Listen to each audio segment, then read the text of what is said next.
This video is of Quinn Barnardo's speech. We have myself, 3 audience members there, 4 over there, for a total of 8 audience members.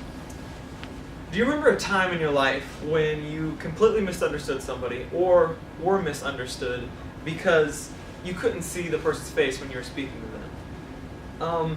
Looking back in the situation, you realize the whole situation could have been avoided if you had actually seen the person's face. It's hard enough to communicate face to face and completely understand how the other person is feeling, but it's even more difficult to communicate with someone and not seeing their face and still understand how that person is feeling. For this reason, I believe that computer-mediated communication can never fully replace face-to-face communication. I'm a very social person. I talk to a lot of people face-to-face and through social technology. Because I'm familiar with both sides of communication, I can accurately decide which one is the best. We live in a day and age where almost everyone is connected to a computer. Most people have an email or some form of social networking. Especially for you, being in the younger generation, you understand all of these programs and how they work. You've also been around long enough to know that using these forms of computer-mediated technology to communicate can sometimes cause problems. So I'd like to explain how much information you can gain by having a face-to-face conversation. When you are standing or sitting next to the person you're having a conversation with, you have a better grasp of their surroundings. I will explain the problems that can be caused when you use certain forms of computer-mediated communication at the wrong time. And I'll explain the different forms of communication available and when are the right times to use those tools. So much information is lost when a person's facial expressions or vocal tone cannot be seen or heard. Humans naturally show expressions on their face when they are talking. If someone is sad, their facial features are down. If someone is angry, their facial features move towards the middle of their face. When someone's happy, they're smiling and their eyes are wide open. Along with understanding facial features, being able to recognize vocal tone is just as important. If I were to say, sit down, it sounds more like a suggestion by the way the tone of my voice. If I were to say, sit down, it's more of a command, an imperative, and it seems more harsh and forceful. It's the same words, but they mean different things. As I said before, computers have come a long way in enabling us to have great communication.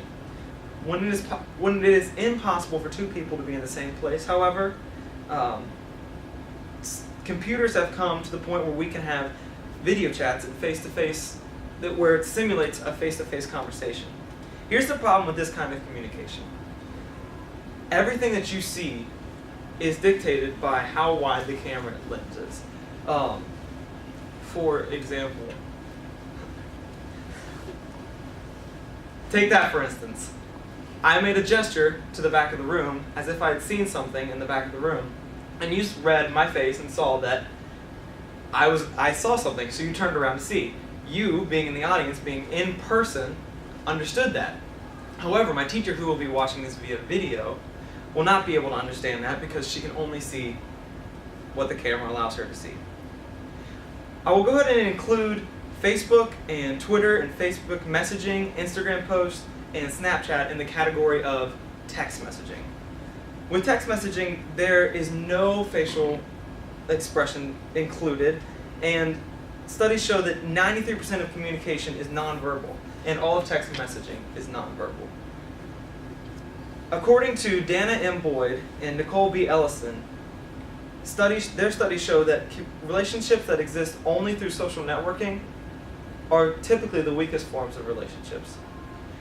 Susan Tardancio tells a story of in her blog of a mom who was texting her daughter while she was away at college, and the daughter was using all kinds of emoticons, happy emoticons, smiley faces, and she seemed to be very happy. Later that night, the daughter attempted suicide. It could never have been picked up, and the mom couldn't have understood that her daughter was going through that just by the way she read her text. Hopefully not to this extreme, but all of us have had at one time or another misunderstood or have been misunderstood. someone else when you're using text messaging. Although there is nothing wrong with Snapchat and Instagram, I would also consider these to be false representations of the truth. Because of the use of filters, cameras, and Photoshops, all different kinds of photo editors, you can never be sure what you're looking at when a picture is posted.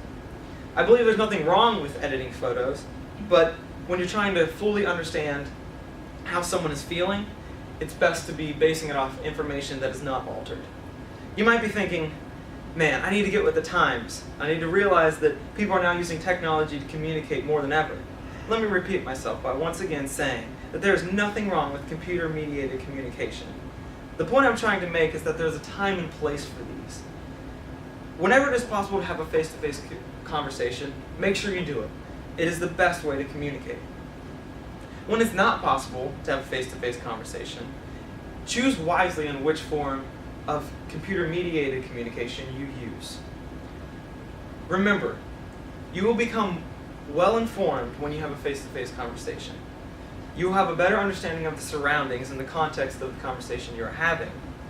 And also remember that computer-mediated communication is a great tool and should be used in moderation. When you do use technology to communicate, make sure you do so effectively and wisely. In this day and age, we are very blessed to have so many different ways to communicate. It is our job now to use what we have been given to communicate to the best of our ability. That is the end of the speech. All audience members are still in attendance, and we're done.